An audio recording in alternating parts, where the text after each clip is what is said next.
Hello student. पिछले video में हमने देखा था कायिक जनन क्या है और कायिक जनन कितने प्रकार के होते हैं। आज इस वीडियो में हम लैंगिक जनन और लैंगिक जनन के दौरान होने वाली घटनाओं के बारे में अध्ययन करेंगे।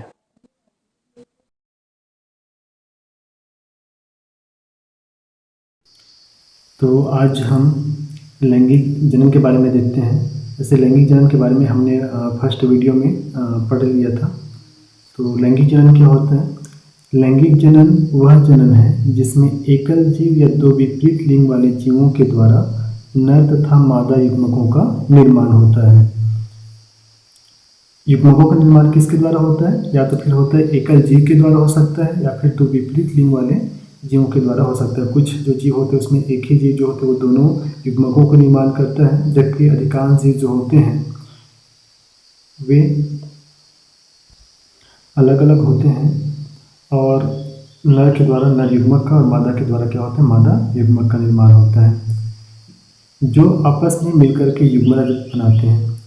नर युग्मक और मादा युग्मक जो होते हैं वो आपस में मिलकर के किसका निर्माण करते हैं? युग्मनज या जाइगोट का निर्माण करते हैं। युग्मनज से भ्रूण एवं भ्रूण से नए जीव का निर्माण होता है। अगर हम मनुष्य की बात करें तो मनुष्य जो होता है उसमें दो अलग अलग लिंग बनते हैं। नर भाग अलग बनता है और मादा भाग अलग होता है। जिस नर जो होता है उसमें नर युग्मक का निर्माण होता है, मादा जो होता है उसमें मादा युग्मक का निर्माण होता है। और नर युग्मक और मादा युग्मक मिलकर के किसका निर्माण करते हैं? युग्मनज का। और यही युग्मनज जो होता है भ्रूण बनाता है, जिससे नए जीव बनता है। अगर मनुष्य को की बात करें तो मनुष्य की एक जो कोशिका होती है उसमें कितने क्रोमोसोम होते हैं? 46। तो नर में भी 46 होगा तो मादा में कितना होगा? 46। तो जब इसमें गैमेट का फॉर्मेशन होता है या युग्मक निर्माण होता है उस कंडीशन में यहाँ पे क्या होता है? अर्धसूत्री विभाजन होता है। कौन सा विभाजन होता है? अर्धसूत्री विभाजन होता है।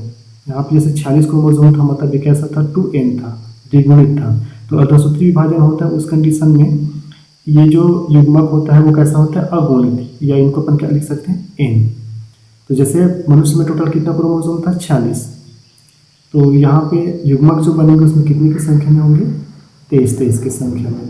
तो फिर नर युग्मक और मादा युग्मक मिलकर के किसका निर्माण करते हैं? युग्मनज का। तो युग्मनज की एक जो कोशिका होगी उसमें टोटल कितने क्रोमोसोम होंगे? 46, क्योंकि 23 इसमें से आएंगे, क्योंकि ये भी n है, और 23 इसमें से आएंगे तो टोटल कितना हो जाएगा? 46। और इस तरह से ये जो युग्मनज जो बना है वो पूरा कैसा हो जाता है? द्विगुणित या 2n हो जाता है। युग्मनज से फिर बाद में क्या बनता है? भ्रूण बनता है, और भ्रूण से क्या होते हैं? नए जीव बनते हैं।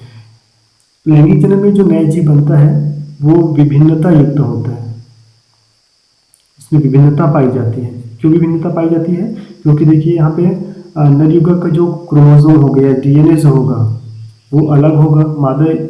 मादा जो होगा उसमें डीएनए जो होगा वो भी कैसा होगा? अलग होगा। तो नर का डीएनए और मादा का डीएनए दोनों आपस में मिलकर के क्या करेंगे? जब युग्मनज बनाएंगे उस कंडीशन में एक नए डीएनए का निर्माण करेंगे। नर और मादा का क्या है? मिक्स्ड है। तो इस तरह से एक नया जो डीएनए बना, इसी के कारण जो नए जीव बनते हैं वो क्या होते हैं? विभिन्नता युक्त होते हैं। मतलब वो न तो पूरी तरह से अपने नर जनक के जैसा दिखाई देता है और न ही पूरी तरह से अपने मादा जनक के जैसा दिखाई देता है। अब हम देखते हैं द्विलिंगी और एकलिंगी जीव कैसे होते हैं। तो द्विलिंगी, जब नर एवं मादा लिंग एक ही जीव में उपस्थित होते हैं उस कंडीशन में ऐसे जीवों को क्या बोलेंगे? द्विलिंगी जीव। जैसे केचुआ, जोंक, टेपवर्म और स्पंज जो होते हैं वो द्विलिंगी होते हैं। जैसे अगर केचुआ की बात करें तो केचुआ जो होता है उसमें नर भाग और मादा भाग दोनों एक ही जीव में पाए जाते हैं। नर भाग और मादा भाग क्या होते हैं? दोनों एक ही जीव में पाए जाते हैं, इसलिए केचुआ कैसा होगा? द्विलिंगी होगा। एकलिंगी, जब नर एवं मादा जंतु अलग अलग हो, दोनों कंप्लीटली क्या हो? एक दूसरे से अलग हो, उस कंडीशन में उसे क्या कहते हैं? एकलिंगी कहते हैं। जैसे कि मनुष्य, तिलचट्टा, कुत्ता। मनुष्य में नर अलग होता है, मादा जो होता है वो अलग होता है। वैसे ही अगर हम देखें पुष्पों में, तो पुष्पों में भी अलग अलग प्रकार के पुष्प होते हैं। जैसे कि द्विलिंगी पुष्प, जब दोनों प्रजनन अंग एक ही पौधे में उपस्थित हो तो उस स्थिति में उस पुष्प को क्या कहेंगे, द्विलिंगी। जैसे कि गुड़हल, धतूरा और मटर। गुड़हल में क्या होता है, नर केसर और स्त्री केसर दोनों जो है वो क्या होते हैं, एक ही फूल में दोनों भाग पाए जाते हैं, इसलिए ये क्या होगा, द्विलिंगी। इसके लिए उभय लिंगाश्रयी शब्द का भी उपयोग करते हैं।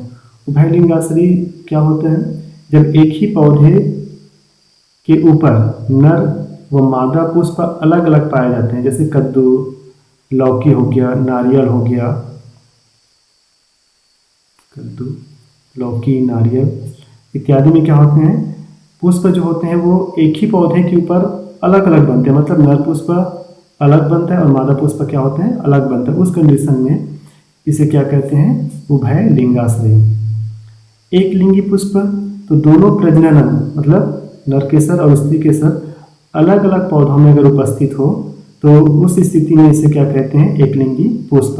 जैसे कि जो पपीता होता है और खजूर जो होता है, उसमें पौधों में दोनों प्रजनन जो होते हैं वो अलग अलग पौधों में बनते हैं। जैसे एक में नर केसर बनेगा तो दूसरे पौधे में क्या होगा, स्त्री केसर बनेगा। तो इस तरह से ये क्या कहलाते हैं, एक लिंगी। इसके लिए एक लिंगाश्रयी शब्द का भी यूज़ करते हैं, क्योंकि ये एक एक पौधों में एक एक लिंग पाए जाते हैं, या नर और मादा पौधे जो होते हैं वो अलग होते हैं, इसलिए क्या कहलाते हैं, ये एक लिंगाश्रयी कहलाते हैं।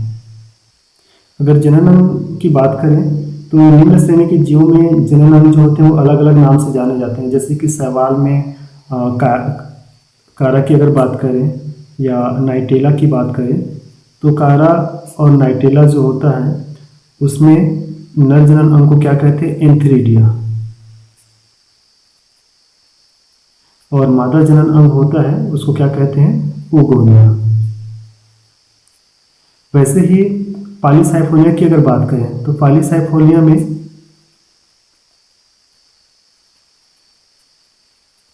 नर जनन अंग को क्या बोलते हैं, स्पर्मेटेंजियम, स्पर्मेटेंजियम, और मादा जनन अंग जो होता है वो क्या कहलाता है, कार्पोगोनियम। स्पर्मेटेंजियम और कार्पोगोनियम कहलाता है। वैसे अगर हम ब्रायोफाइटा की बात करें या टेरिडोफाइटा की बात करें, ब्रायोफाइटा और टेरिडोफाइटा, इसमें नर जनन अंग जो होता है वो एंथ्रीडिया कहलाता है, और मादा जनन अंग जो होता है वो कहलाता है आर्किगोनिया।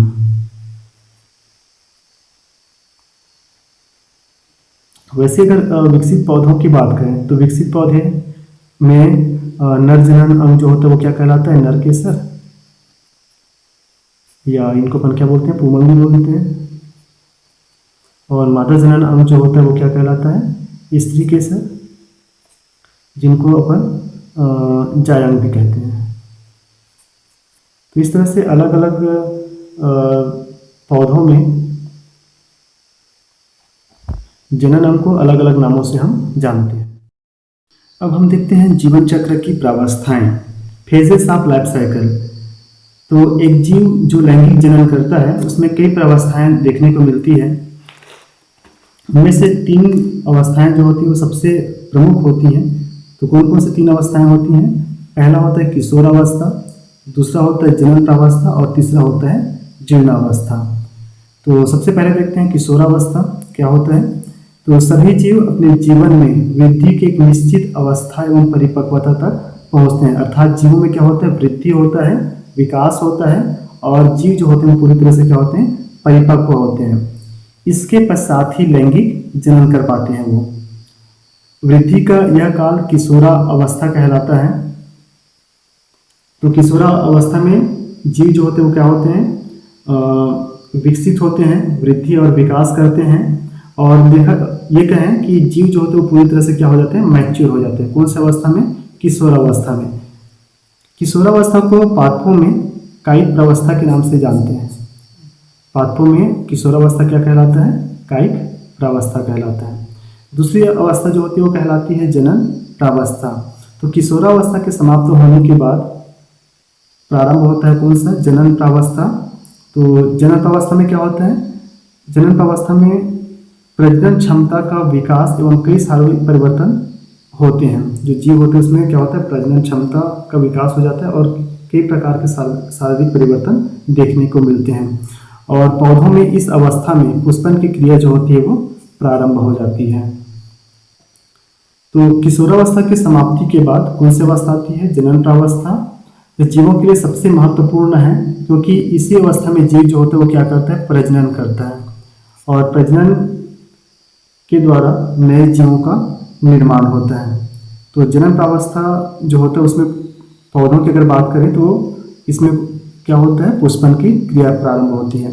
पुष्पन काल के आधार पर देखा जाए तो पौधे जो होते हैं वो कितने प्रकार के होते हैं, 2 प्रकार के होते हैं। कौन कौन से, एक तो कहलाता है मोनोकार्पिक और दूसरा कहलाता है पॉलीकार्पिक। तो मोनोकार्पिक पौधे क्या होते हैं, तो ऐसे पौधे जो पूरे जीवन काल में एक ही बार पुष्प व फल बनाते हैं। एक ही बार इसमें क्या होता है, पुष्प लगते हैं और एक ही बार इसमें क्या होता है, फल लगते हैं। तो ऐसे पौधों को क्या कहते हैं, मोनोकार्पिक पौधे। तो कौन कौन से पौधे हैं, गेहूं या धान जो 1 वर्षीय पौधा होता है, जो एक साल के अंत में क्या करता है, पुष्पन और बीज बना करके मृत हो जाता है। वैसे ही मूली और गाजर जो होते हैं वो द्विवर्षीय पौधा होता है और ये 2 वर्ष के बाद इसमें फूल और बीज बनते हैं। और इसी तरह से बांस और नीलकुरंजी जो होता है वो कैसा होता है, बहुवर्षीय पौधे होते हैं। बांस जो होता है वो लगभग 50 साल से 100 साल के बीच में, 50 से 100 साल के बीच में क्या करता है, ये पुष्पन करता है। वैसे ही नीलकुरंजी जो होता है वो हर 12 नीलकुरंजी जो होता है वो 12 वर्ष में क्या करता है, पुष्पन करता है और उसके बाद ये मृत्यु को प्राप्त करता है। नीलकुरंजी जो होता है उसका बॉटनिकल नेम जो होता है वो होता है स्ट्रोबिलेंथस कुंथियाना। तो स्ट्रोबिलेंथस कुंथियाना या नीलकुरंजी जो होता है वो कितने वर्ष में फ्लोरिंग करता है, 12 वर्ष में। तो लास्ट टाइम लगभग सितंबर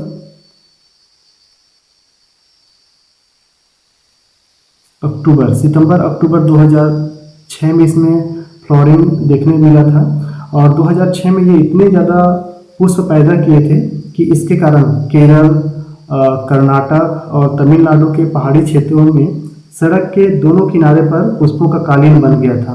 मतलब ऐसा लग रहा था कि सड़क के दोनों किनारे कोई क्या कर दिए हैं, कालीन बिछा दिए पुष्प का। तो इतना ज़्यादा पुष्प उत्पन्न हुआ था किसमें, स्ट्रोबिलेंथस कुंथियाना में। और ये एक बार 12 वर्ष के बाद क्या करता है, ये पुष्पन करता है। दूसरा जो पौधे होते हैं वो कहलाते हैं पॉलीकार्पिक। तो ऐसे पौधे प्रत्येक वर्ष एक विशेष ऋतु में पुष्पन करते हैं, जैसे कि आम, संतरा, सेब, अंगूर जो होते हैं वो क्या करते हैं, हर वर्ष एक विशेष ऋतु आती है उसमें क्या करते हैं, पुष्पन करते हैं और फल का निर्माण करते हैं। इसलिए ऐसे पौधों को क्या बोलते हैं, पॉलीकार्पिक। जनन प्रावस्था के दौरान अपराधारी स्तनधारियां की मादाओं में सतत रूप से चक्रिक परिवर्तन देखने को मिलता है, अर्थात इसमें कई शारीरिक परिवर्तन देखने को मिलता है। जैसे कि जो स्तनधारी मादाएं होती है उसमें क्या होते हैं, एक तो ऋतु चक्र और मत चक्र देखने को मिलता है। तो क्या होता है देखते हैं, ऋतु चक्र और मत चक्र। तो ऋतु चक्र क्या होता है, तो यह प्राइमेट्स जैसे कि मनुष्य, बंदर, लंगूर आदि स्तनी मादाओं के अंडाशय, प्रजनन मार्ग एवं हार्मोन स्रावन में होने वाले परिवर्तनों का चक्र है। ऋतु चक्र क्या है, किसमें परिवर्तन होता है स्तनी मादाओं के, एक तो अंडाशय में, दूसरा प्रजनन मार्ग में और तीसरा हार्मोन स्रावन में क्या होता है, परिवर्तन देखने को मिलता है। जिसमें गर्भाशय का अंतः स्तर को और क्या बोलते हैं, इंडोमेट्रियम, टूट करके रक्त के साथ रजस्राव के रूप में बाहर निकलता है।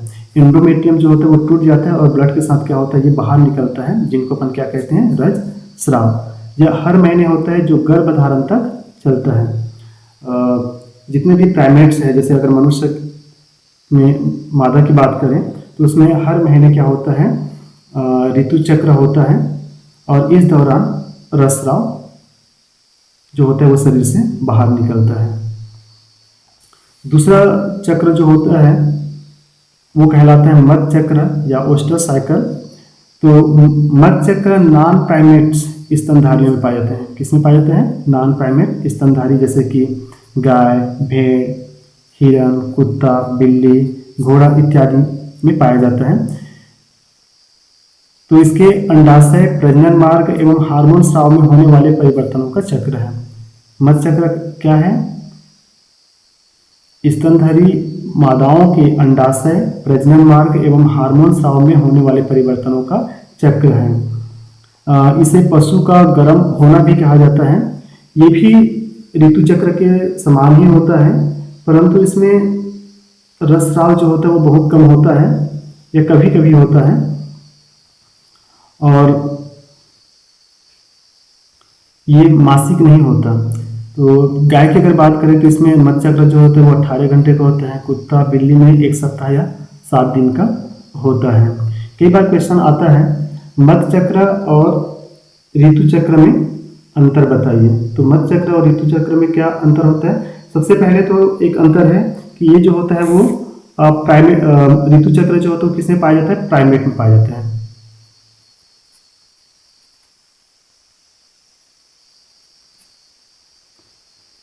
ऋतु चक्र किसमें पाया जाता है? प्राइमेट में। और मध चक्र जो होता है किसमें पाया जाता है?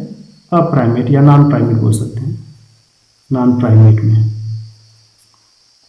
दूसरा ऋतु चक्र जो होता है उसमें मासिक स्राव होता है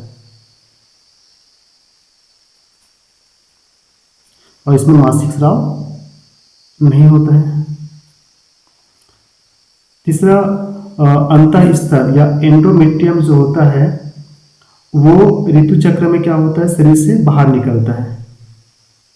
एंडोमेट्रियम जो होता है शरीर से क्या होता है? बाहर निकल आता है। जबकि मध चक्र जो होता है उसमें एंडोमेट्रियम जो होता है उनका क्या होता है? अवशोषण हो जाता है। एंडोमेट्रियम जो होता है क्या होते हैं? अवशोषित हो जाते हैं। किसमें? मध चक्र में। तो इस तरह से कुछ बेसिक डिफरेंस है ऋतु चक्र और मध चक्र में, और ये स्तनधारियों की मादाओं में देखने को मिलता है। अधिकांश स्तनधारी ऐसे चक्रों का प्रदर्शन करते हैं, इसी कारण इन्हें सतत या मौसमी प्रजनक कहते हैं। तो सतत प्रजनक क्या होता है? वे जीव जो किसी भी मौसम में प्रजनन करते हैं। वे जीव जो किसी भी मौसम में क्या करते हैं? प्रजनन करते हैं। वो क्या कहलाते हैं? सतत प्रजनक जीव कहलाते हैं। जैसे कि गाय, भैंस, चूहे, खरगोश, ये कोई भी मौसम में क्या कर सकते हैं? प्रजनन कर सकते हैं।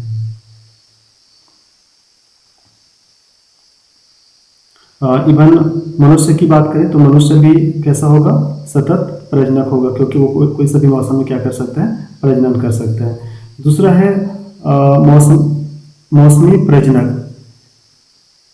तो वे जीव जो एक निर्धारित मौसम में प्रजनन करते हैं वो क्या कहलाते हैं? मौसमी प्रजनक। एक विशेष मौसम या ऋतु में क्या करते हैं? ये प्रजनन करते हैं। जैसे कि मेढक हो गया, छिपकली हो गया, और अधिकांश पक्षी भी क्या करते हैं? एक विशेष मौसम आने पर ही क्या करते हैं? प्रजनन करते हैं। तो ऐसे जीवों को क्या कहते हैं? मौसमी प्रजनक कहते हैं। और लैंगिक जनन के जीवन चक्र की तीसरी जो प्रावस्था होती है वो कहलाती है जीर्णावस्था। तो इस अवस्था में जीवों का शरीर का क्या होता है? ह्रास होता है और शरीर के सभी अंगों की कार्य क्षमता जो होती है वो कम हो जाती है और अंत में इनकी क्या हो जाती है? मृत्यु हो जाती है। या जीर्णावस्था को क्या कहें? इस अवस्था में क्या होती है? प्रजनन क्षमता जो होती है वो कम हो जाती है, शरीर जो होता है उनका ह्रास हो जाता है और जीव जो होते हैं वो मर जाते हैं। तो इस तरह से जीवन चक्र की 3 प्रमुख अवस्था होती है। एक किशोरावस्था जिसमें जीव जो होता है वो मैच्योर होता है, दूसरा जनन प्रावस्था जिसमें जीव जो होता है वो प्रजनन करता है, और तीसरी अवस्था जो होती है वो कहलाती है जीर्ण अवस्था, जिसमें जीव शरीर के ह्रास होता है और अंत में जीव की क्या हो जाती है? मृत्यु हो जाती है। हम देखते हैं लैंगिक जनन की सबसे इम्पोर्टेंट बिंदु लैंगिक जनन में होने वाली घटना है। तो परिपक्वता अवस्था प्राप्त करने के बाद सभी लैंगिक जनन करने वाले जो जीव होते हैं उसमें कुछ घटनाएं होती हैं। तो लैंगिक जनन करने वाले जीव में 3 मुख्य घटनाएं होती हैं। कौन कौन सी? एक तो निषेचन पूर्व घटना, दूसरा निषेचन और तीसरा है निषेचन पश्चात घटना। तो सबसे पहले देखते हैं हम निषेचन पूर्व घटना। निषेचन पूर्व 2 घटनाएं होती हैं। एक तो होता है युग्मक जनन और दूसरा होता है युग्मक स्थानांतरण। तो युग्मक जनन क्या होता है? युग्मकों के निर्माण या नर या मादा युग्मक का बनना ही क्या कहलाता है? युग्मक जनन। युग्मक जनन मतलब क्या होता है? युग्मकों का निर्माण जो होता है उसी को ही अपन क्या कहते हैं? युग्मक जनन कहते हैं। और युग्मक क्या होता है? तो युग्मक जो होता है वो एक अगुणित कोशिका होती है, मतलब इसमें क्रोमोसोम की संख्या कितनी होगी? केवल एक सेट पाया जाएगा। जैसे अगर मनुष्य की बात करें तो उसमें 46 क्रोमोसोम होता है, तो इसमें अगर युग्मक बनेगा तो उस कंडीशन में कितने क्रोमोसोम होंगे? इसमें केवल 23 क्रोमोसोम होंगे। अब देखते हैं युग्मकों के प्रकार। युग्मक जो होते हैं वो अलग अलग प्रकार के बनते हैं। तो ये 3 प्रकार के होते हैं। समयुग्मक, इनको आइसोगैमस कहते हैं। असमयुग्मक, इसको एन आइसोगैमस कहते हैं। और विषम युग्मक, इसको क्या कहते हैं? ओगैमस कहते हैं। तो समयुग्मक या आइसोगैमस क्या होता है? तो नर एवं मादा युग्मक अगर आकार में और परिमाण में क्या हो? समान हो, आकार उनका और दूसरा उनका परिमाण क्या हो? समान हो, तो उस कंडीशन में उसे क्या कहते हैं? समयुग्मक कहते हैं। जैसे कि यहाँ पे देखिए, एक इसको अपन मान ले नर युग्मक मान ले और इसको क्या मान ले? मादा युग्मक मान ले। ये दोनों देखने से कैसा दिख रहा है? एक ही जैसा दिख रहा है। इनका परिमाण भी जो होगा वो कैसा होगा? एक समान होगा। तो इस कंडीशन में ये दोनों क्या कहलाएंगे? समयुग्मक कहलाएंगे। और इसमें गुणसूत्र की संख्या कितना होगा? आधा होगा, या ये कह सकते हैं कि ये गैमेट है, इसमें क्या होगा? अगुणित होगा ये। तो इस तरह से दोनों युग्मक जो होते हैं वो आपस में मिलते हैं और किसका निर्माण करते हैं? युग्मनज या जाइगोट का निर्माण करते हैं। तो इसमें ये अगुणित था, ये भी अगुणित था, तो ये आपस में मिलकर के किसका निर्माण किए? द्विगुणित जाइगोट का। तो इसके अंतर्गत कौन कौन से आते हैं? तो 2 प्रकार के जीव। एक तो कसाभिकी। कसाभिका क्या होता है? इसमें जो स्ट्रक्चर दिख रहा है ये कहलाता है कसाभिका। कसाभिका या इसको फ्लाजिला भी कहते हैं। तो जिनमें कसाभिका पाए जाते हैं वो कसाभिकी जीव कहलाते हैं, जिनमें कसाभिका नहीं पाया जाता है वो कहलाते हैं अकसाभिकी जीव। तो कसाभिकी जीवों में युग्मक जो होते हैं वो समान होते हैं, कुछ अकसाभिकी जीव जो होते हैं उसमें भी क्या होते हैं? युग्मक समान होते हैं। तो कसाभिकी जैसे कि क्लेमाइडोमोनास, यूलोथ्रिक्स, ये दोनों शैवाल जो होते हैं उनमें दोनों युग्मक कैसे होते हैं? समयुग्मक होते हैं और दोनों में क्या पाया जाता है? फ्लैजिला पाया जाता है। वैसे ही अकसाभिकी की बात करें तो स्पायरोगायरस जो होता है उसमें कैसा होता है? संयुग्मक जो होता है उसमें फ्लैजिला नहीं पाया जाता। जैसे कि यहाँ पे एक नर है और एक मादा है, तो इस दोनों में क्या नहीं पाया जाता? फ्लैजिला नहीं पाया जाता। दूसरा है असमयुग्मक। तो जब नर व मादा युग्मक आकार में तो समान हो लेकिन परिमाण क्या हो? उनका भिन्न हो, तो उस कंडीशन में उसे क्या कहते हैं? असमयुग्मक या एन आइसोगैमस। जैसे यहाँ पे देखिए, देखने से बाहर में से देखने से इनका आकार जो है वो एक ही जैसा दिखाई दे रहा है, लेकिन इनका परिमाण या साइज जो है वो देखिए, एक छोटा दिख रहा है, दूसरा कैसा दिख रहा है? बड़ा दिख रहा है।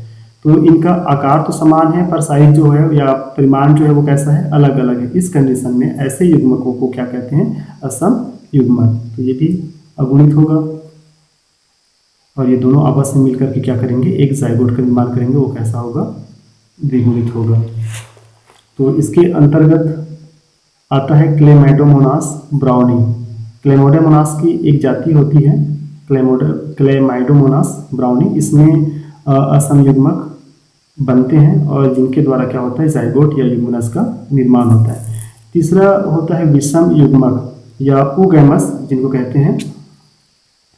तो इसमें क्या होता है? नर व मादा युग्मक बाह्य आकार और परिमाण दोनों में भिन्न होता है। मतलब नर युग्मक पूरी तरह से अलग दिखाई देता है, उनका शेप और साइज अलग होता है, और मादा युग्मक जो होते हैं उनका भी शेप और साइज जो होता है वो अलग होता है। जैसे अगर मनुष्य की बात करें तो ये नर युग्मक है जिनको अपन क्या कहते हैं? स्पर्म कहते हैं, और ये मादा युग्मक है जिसको क्या कहते हैं? ओवम कहते हैं। इसमें भी क्या होगा? ये अगुणित होगा और ये दोनों मिलकर के किसका निर्माण करते हैं? जाइगोट, जो कैसा होगा?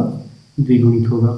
तो इस तरह से युग्मक जो होते हैं वो 3 प्रकार के होते हैं, समयुग्मक, असमयुग्मक और विषम युग्मक। समयुग्मक में क्या होता है? दोनों युग्मक समान होते हैं असम युग्मक में क्या होते हैं, बाह्य आकार समान होता है लेकिन उनका परिमाण जो होता है वो अलग अलग होता है। और विषम युग्मक क्या होते हैं, जिसमें आकार और परिमाण दोनों क्या होते हैं, अलग अलग होते हैं। ये क्या कहलाते हैं, विषम युग्मक कहलाते हैं। तो युग्मक चाहे समयुग्मक हो या विषम युग्मक हो या असम युग्मक हो, इनके निर्माण के दौरान क्या होता है, कोशिका विभाजन होता है और कोशिका विभाजन के द्वारा ही क्या होता है, युग्मक का निर्माण होता है। तो युग्मक हमेशा अगुणित होते हैं। अगुणित मतलब कैसे होते हैं, ये एन अगुणित होते हैं, चाहे उनके जनक अगुणित हो या द्विगुणित। जनक अगर 2n है तो भी क्या होगा, युग्मक जो होगा वो अगुणित होगा, n होगा। और जनक जो होगा वो n होगा, तब भी युग्मक जो होगा वो भी क्या होगा, n होगा। तो जनक क्या हो, अगुणित हो या द्विगुणित हो, लेकिन उनके युग्मक जो होंगे वो हमेशा कैसे होंगे, अगुणित होंगे। अगुणित जनकों में युग्मकों का निर्माण समसूत्री विभाजन द्वारा होता है। अगर ये अगुणित जनक है तो इसमें अगर युग्मक का निर्माण होगा तो यहाँ पे क्या होगा, कौन सा विभाजन होगा, समसूत्री विभाजन होगा। जबकि द्विगुणित जनकों में युग्मकों का निर्माण अर्धसूत्री विभाजन के द्वारा होता है। अगर जनक जो है वो कैसा हो, द्विगुणित हो, तो उस कंडीशन में यहाँ पे युग्मक जब बनेगा, इनसे युग्मक जब बनेगा तो यहाँ पे कौन सा विभाजन होगा, अर्धसूत्री विभाजन होगा।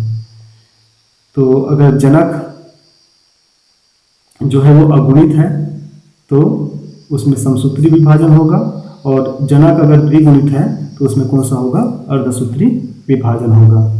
जैसे कुछ पौधों की बात करें वो अगुणित पौधे होते हैं और कुछ पौधे जो होते हैं वो द्विगुणित होते हैं। जैसे कि अगुणित पादप जो होते हैं, मोनेरा, फंजाई, शैवाल, ब्रायोफाइटा में देखने को मिलता है। वैसे ही अगर द्विगुणित पौधों की बात करें जिसमें उनका पौधा जो होता है वो द्विगुणित होता है, डिप्लाइड होता है, तो इसमें इसके अंतर्गत आता है टेडोफाइटा, जिम्नोस्पर्मा, एंजियोस्पर्मा। और मनुष्य भी जो होता है उनकी कोशिका जो होती है वो कैसे होती है, द्विगुणित होती है, मतलब इसमें भी कैसे होंगे, 2n।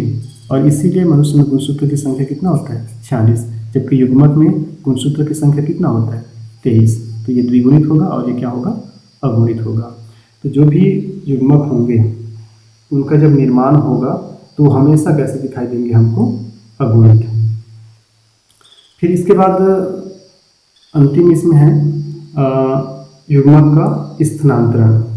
पहले हम देखे थे निषेचन पूर्वक घटना में, तो पहला क्या था, युग्मक जनन था, और दूसरा क्या था, युग्मक का स्थानांतरण।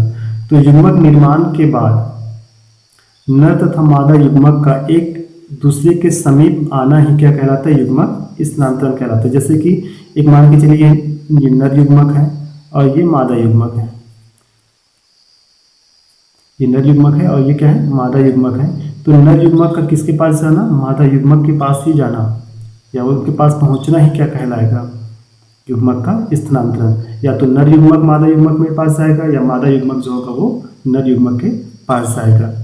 ये युग्मक चल या अचल होते हैं। अगर फ्लाजिला पाया जाएगा तो युग्मक जो होगा वो चल होगा, अगर फ्लाजिला नहीं पाया जाएगा तो युग्मक जो होगा वो अचल होगा। तो अधिकांश जीवों में नर युग्मक जो होता है वो चल होता है, मतलब नर युग्मक में क्या पाया जाएगा, फ्लाजिला पाया जाएगा, और मादा युग्मक जो होता है वो अचल होता है, मतलब इसमें फ्लाजिला नहीं पाया जाएगा। और स्थानबद्ध होते हैं, मतलब जनरली ये एक स्थान पर फिक्स होते हैं, बहुत कम इसमें मूवमेंट होता है। कुछ निम्न श्रेणी के पौधे जैसे कि शैवाल, ब्रायोफाइटा तथा टेरिडोफाइटा में युग्मकों का स्थानांतरण या नर युग्मकों का मादा युग्मकों तक पहुंचने के लिए माध्यम की आवश्यकता होती है। तो ब्रायोफाइटा, टेरिडोफाइटा और शैवाल में माध्यम क्या होता है, तो वहाँ पे माध्यम जो होता है वो जल। इसी जल के द्वारा जो युग्मक होते हैं, चाहे वो नर युग्मक हो या मादा युग्मक हो, वो एक दूसरे के पास आ पाते हैं। जबकि बीजी पौधों में नर युग्मक कैसा होता है, अचल होता है, और इसका स्थानांतरण परागण क्रिया के द्वारा होता है। बीजी पौधों में नर युग्मक जो होता है वो कैसा होता है, अचल होता है, और अचल होने के कारण इनका स्थानांतरण किसके द्वारा होता है, परागण क्रिया के द्वारा। आगे पढ़ेंगे परागण की क्रिया जो होता है वो दो प्रकार का होता है, स्वपरागण और परपरागण। तो इसमें क्या होता है, जैसे कि नर जनन अंग जो होता है वो क्या कहलाता है, पुंमंग, और पुंगन में क्या बनते हैं, परागकण। ये जो परागकण होते हैं वो मादा जनन अंग क्या होता है, जायांग, जिनका ऊपरी भाग जो होता है वो क्या कहलाता है, वर्तिकाग्र। तो परागकण जो होते हैं वो क्या होते हैं, वर्तिकाग्र पे आते हैं। तो ये जो घटना होती है वो कहलाता है परागन। परागकण का वर्तिकाग्र पे आके गिरना क्या कहलाता है, परागन। उसके बाद परागकण या नर युग्मक जो होता है वो वर्तिकाग्र से क्या होता है, बीजांड तक पहुंचता है। तो ये परागकण के रूप में नर युग्मक जो होते हैं वो कहाँ पे जाते हैं, बीजांड तक। तो इस तरह से नर युग्मक जो है वो स्थानांतरित होकर तो कहाँ तक पहुंचा, मादा युग्मक तक। तो ये क्या कहलाता है, युग्मक का स्थानांतरण। अब देखते हैं निषेचन। दूसरी जो घटना होती है लैंगिक जनन की वो कहलाता है निषेचन या फर्टिलाइजेशन। तो निषेचन क्या होता है, नर तथा मादा युग्मक संलयित होकर द्विगुणित युग्मनज का निर्माण करते हैं। यह प्रक्रिया निषेचन कहलाता है। जैसे कि एक ये नर युग्मक है और ये मादा युग्मक है। नर युग्मक का मादा युग्मक से संलयित होना मतलब ये दोनों जो होते हैं वो आपस में मिलकर क्या करते हैं, युग्मनज या जाइगोट का निर्माण करते हैं। तो नर युग्मक और मादा युग्मक का संलयन होकर के क्या निर्माण करना, युग्मनज या जाइगोट का निर्माण करना। ये जो प्रोसेस होता है या प्रक्रिया जो होती है यही क्या कहलाता है, निषेचन कहलाता है। अब देखते हैं अनिषेक जनन, पार्थिनोजेनेसिस। तो कुछ जीवों में बिना निषेचन के ही मादा युग्मक से नए जीव का निर्माण होने लगता है। यह क्या कहलाता है, अनिषेक जनन। अनिषेक जनन क्या होता है, जिसमें बिना निषेचन के मादा युग्मक से क्या बन जाता है, एक नए जीव बन जाता है। तो ये देखने को मिलता है मधुमक्खी में, रोटीफर्स में, छिपकलियों में और टर्की पक्षी में। इसमें सबसे इंपॉर्टेंट होता है मधुमक्खी। मधुमक्खी जो होता है इनके जीवों में विविधता होती है। इसमें 3 प्रकार के जीव बनते हैं। कौन कौन से 3 प्रकार के जीव बनते हैं, तो एक तो बनता है नर बनता है, दूसरा बनता है रानी बनता है और तीसरा जो बनता है वो कहलाता है ड्रोन।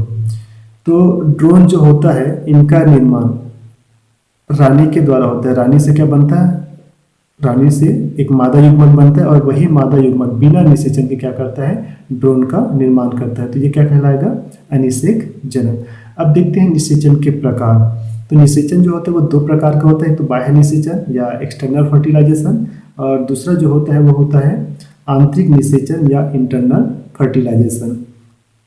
तो बाह्य निषेचन या एक्सटर्नल फर्टिलाइजेशन क्या होता है, तो बाह्य निषेचन वह क्रिया है जिसमें युग्मकों का संलयन जीव शरीर के बाहर में होता है।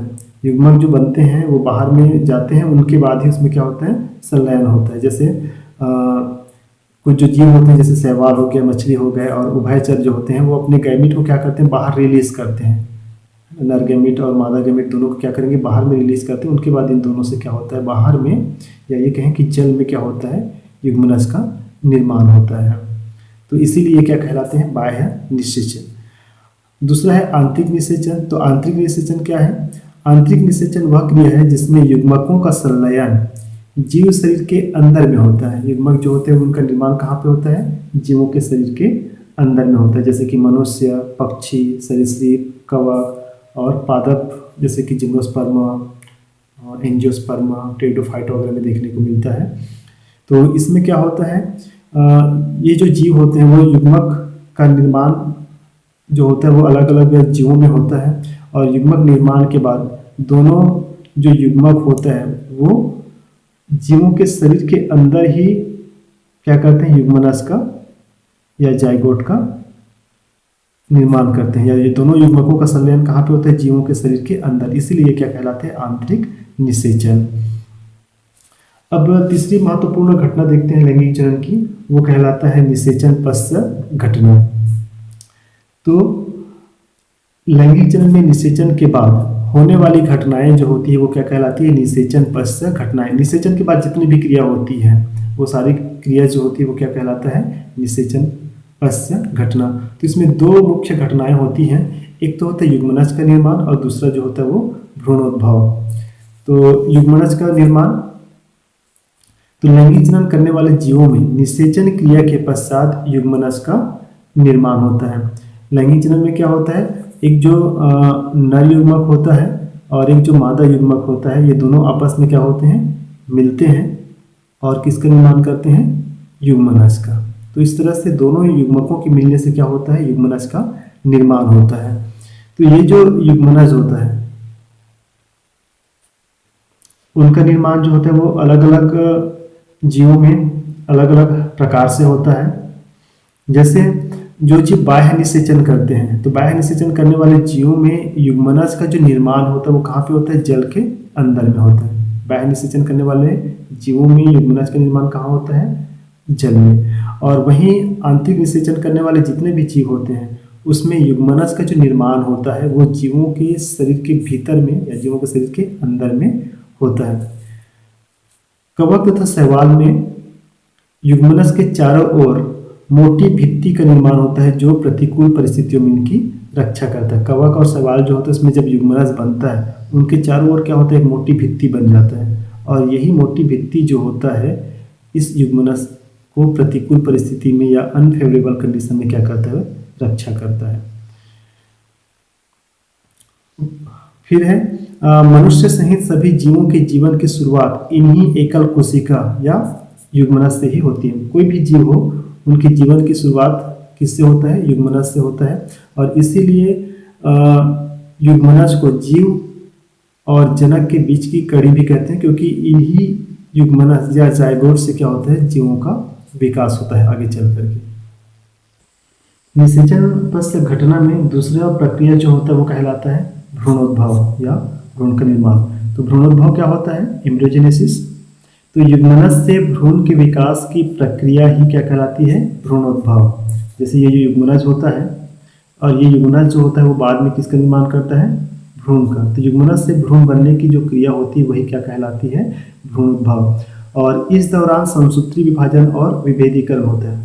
यहाँ पे दो काम होता है, तो समसूत्री विभाजन होता है, दूसरा विभेदीकरण होता है। समसूत्री विभाजन के द्वारा क्या होता है, जीवों की संख्या में वृद्धि होती है, कोशिका की संख्या में वृद्धि होती है। समसूत्री विभाजन के द्वारा ये जो युग्मनज होता है उनके संख्या में क्या होती है, वृद्धि होती है। जैसे यहाँ पे एक जो कोशिका है उससे कितना बनेगा, 2, 2 से 4, 4 से 8, 8 से 16। इस तरह से क्या होता है, समसूत्री विभाजन के द्वारा युग्मनज की कोशिकाओं की संख्या में क्या होती है, वृद्धि होती है। दूसरा इसमें क्या होता है, विभेदीकरण होता है। विभेदीकरण मतलब विभेदीकरण के द्वारा कोशिकाएं जो होती है वो विशेष आकार को ग्रहण करते हैं, मतलब विशेष प्रकार के ऊतकों का, अंगों का और अंगतंत्रों का क्या होता है, निर्माण होता है, जिनके कारण लास्ट में क्या होता है, नए जीव का निर्माण होता है।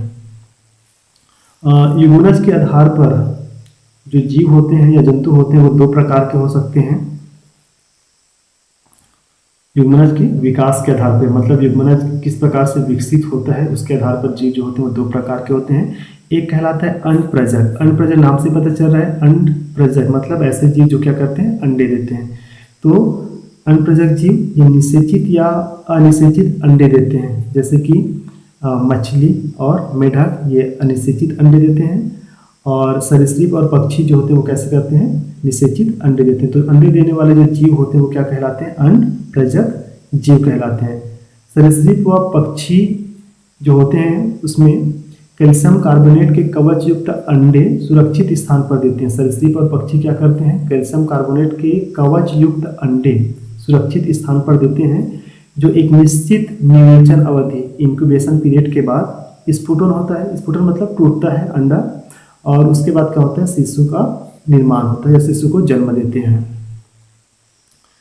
दूसरा जो जीव होता है वो कहलाता है सजीव प्रजक जीव।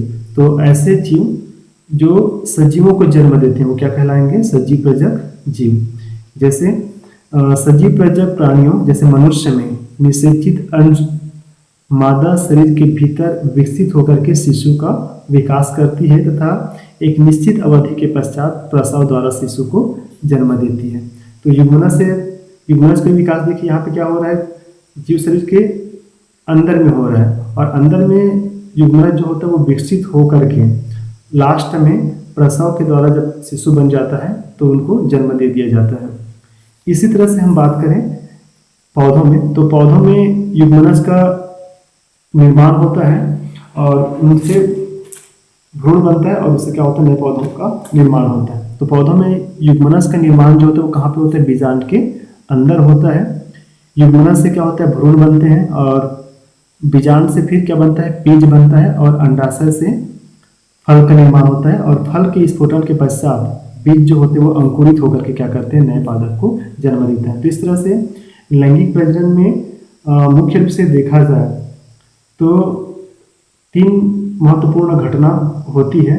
एक तो निषेचन के पहले घटना, और दूसरा निषेचन की क्रिया, और तीसरा निषेचन के बाद की घटना। और इन तीनों घटनाओं के बाद ही क्या होता है, एक नए जीव का निर्माण होता है।